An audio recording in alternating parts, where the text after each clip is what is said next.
Last year, they were one of the absolute best teams at being able to start fights, reset fights, and go again. I mean, their late game team fighting is absolutely astounding.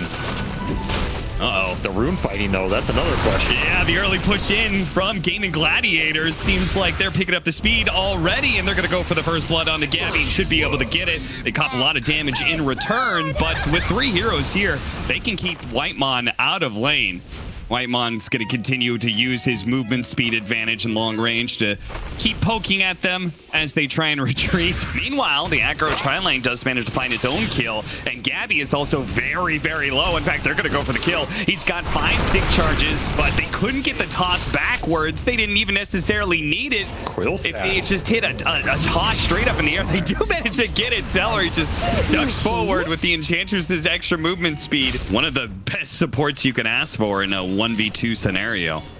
Maybe they will be able to keep him down, but Carl, he's being pressured right now. He's got the rest of his supports right behind him. They're going to actually hurricane him into the Storm Sphere, but that's perfect for Carl. He turns around, blasts down the Storm Sphere with the help of Zephyr and Whitemon. Help his team secure him for himself. Goes a long way. So I'm excited to see the T1 understand this, and they're pressuring that mid lane off the back of that lean advantage too. Double damage. Cuckoo in trouble. He'd already used the Icarus dive. He had been doing a really good job. Actually, he's gonna give him a sell. Oh no! He wanted to click across and he blocked him with the ward. Oh no! You saw Cuckoo. Yeah, especially in the first couple of eggs, for sure. Is going to be able to stop the shackles, but it's too late for Celery, who gave away a dominating streak over to Carl. Boom. For Zephyr, but Shadowshaman is not always the guy who can go in and start stuff. Yeah, for sure. Carl, he's going to get jumped on the ace. He's going to pop his ultimate, but there are plenty of T1 heroes here. They're going to actually pop that favorite from Tofu coming in from the other side. A perfect sandwich from Gaming Gladiators, but the rest of the fight may not be so good as they've managed to get the Hex Shackles onto the Storm Sphere, locking him down and getting an important kill. A 1-for-2 trade so far. Ace is going to have to use that rest of that wolf form to get on out of here. And try and match that tempo of Gaming Gladiators. If you can get it before they try and do something like force a Roche, I think you have a chance to fight it and deny the Storm his Aegis. Gabby, he's a little bit low already, but oh, Boom actually ignores that, goes for Zephyr instead. With the haste rune, he doesn't give a damn about that Hex, and they're actually going to leave their Bristleback behind. Zephyr's coming back in. They're going to pop the egg now. With the shackles going out, Gabby's still alive. The egg is going to die, but Gabby, oh no, he got pushed back in. Great use of that owlbear by Celery to kick back the original kill they were looking for. 3 big pickups for Gaming Gladiators. They picked themselves right back up. Like, maybe if it was just the Aegis, they might have committed to that Lena kill and be like, oh no, we can kill him twice. But Aegis and BKB, I mean, that just looks like something you don't want to commit to. Carl is going to survive through the tiny combo, but the Storm Spirit is going to be there. And actually, we'll finish off the Aegis and maybe get Whitemon as well. Yeah, with that BKB, it's going to be pretty damn easy. Carl's Aegis gets burned. The rest of Gaming Gladiators aren't in a position to go for more because some of them are currently trying to push out top. Ace, he's going to pop his ultimate here out of perhaps a little bit of fear of getting caught and maybe seeing an opportunity to go for more. They're going to be able to catch with the Fiend's Grip, the Phoenix on the side, while Ace is making sure the rest of them are tucked underneath their tier 2 tower, afraid for their lives. They know they're stuck under this tier 2. 2 heroes dead and the biggest team fighter. And the tier 2 about to fall as well, so there won't be any TP rotation. One last one coming in. Jirachio is going to be the first one to jump in with his Blink Dagger. They spotted Zephyr, and Boom will collect. Dominating streak for him now. Okay. Don't hate it till you tried Zephyr, though. Interesting. Blink initiation onto the Storm Sphere. That's a perfect one, but can they do the damage fast enough? The shackle is going to run out eventually. BKB goes off. Boom's able to jump away. Boom's able to jump back in. Couldn't get the regen rune. That would have been a big pickup. Zephyr having some problems with some wolves here is going to be kept alive by his geek fam bro of Whitemon. They know how to make their lineups work. They know the weaknesses, how to itemize. Oh, they're going to try and go for the Bristleback. Bristleback didn't manage to turn around for a second, but the pullback was so long, Jirachio got around him. And so if you at least have Decrepify behind him and some life drain heals, then I bet Gabby would be more fine. They're going to pop it. They're going to try and initiate. Boom. He sees the opportunity to catch the backline, and a beautiful avalanche coming in from Jirachio. No Phoenix at all, and they're going to keep Gabby slowed down here while the Fiend's Grip also catches Zephyr. So they're going to say, okay, screw it.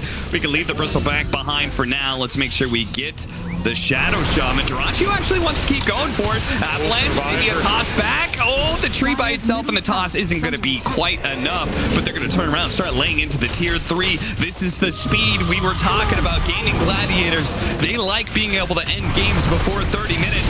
EKB going off from Carl, tried to just push them out of the base, delivers a hefty amount of damage to Celery, now kicking Duracio back as well. Boom's going to reinitiate, and they're actually going to be able to bring down the Phoenix again. No egg for a second time. Boom, though, he's out of mana. Oh, no. Traded out for a Phoenix. That cannot feel good. Both cores of Gaming Gladiators. One are going to try and take advantage of it. Boom, buyback to contest this. What a disaster.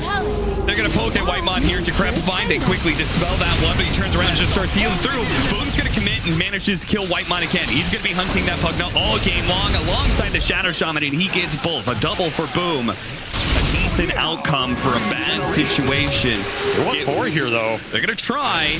Do they have any hero? I mean, they don't have the Tiny, so I don't know how they possibly stop these two cores. So, yeah, he's got two different frontliners who can just throw their bodies out there, and he can try and react to it. They're going to be able to catch the Tiny. Immediately response from Zephyr. Drops the wards as well. Boom. Instant response to the support showing themselves. The Crepify's actually keeping him alongside the Light Drain, but the Fiend's Grip on the Bristleback. He needs help. Somebody help him. Oh, no. He just gets beaten down by a Tiny once again, while Ace is trying to isolate out Carl. No wake again. The shard for nothing. And Carl limping back to his base with the Aegis. Immediate smoke up from T1. They're not even waiting for the Bristleback to be up. They're trying to catch Gaming Gladiators here by surprise with this time. Cuckoo wants to use an egg. He wants game real bad. He's gonna use it here. And they're gonna be able to catch up to some of these heroes. Shiva's going off on the side. The TP in for the Bristleback, but again, Boom being able to find the two supports, instantly demolishes them again and again and again. He keeps on fighting, and the egg may have gone off, but Duracio had more than enough attack speed alongside Ace. Gabby, he doesn't have a way out of this one. He's stuck inside the tree, surrounded by so many heroes. Gaming Gladiators are gonna be able to match up to him.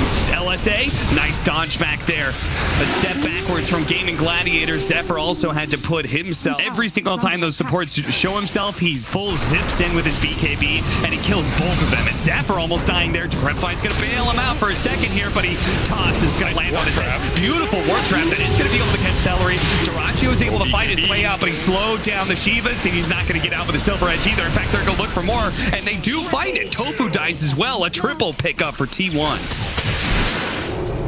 He's a level 22, so he's got that extra duration, and he's just biting him up here already. I don't know if T1's ready for this wolf. He starts making his way over. It's a big, bad rock wolf coming in, and Bristleback is already about to be dying here. Zephyr tries to jump in. Boom's already popped his BKB. A beautiful axe jump that is going to be able to once again destroy the back line. Carl throws what damage he can at Tofu, but that is looking like it's it right here. It's a Lycan plus Tiny lineup. You've got 4 dead with no buyback. That's it. T1 calls it GG. Gaming Gladiators, they take the speed, they take the pace, they take the tempo, and, well, they didn't make it by 30, but 33 minutes, they close out the game.